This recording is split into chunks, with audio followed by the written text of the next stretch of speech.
Ask doctor John Watson type చేసి మీ questions అడగండి, తప్పకుండా రిప్లై చేస్తాను.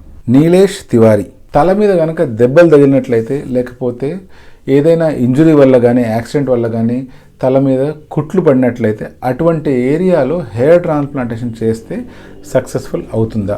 ఎప్పుడైతే మనకు స్కాల్ప్ మీద ఇంజురీ జరుగుతుందో ఆ ఏరియాలో హీలింగ్ ప్రాసెస్ అనేటువంటిది స్టార్ట్ అయిపోతుంది.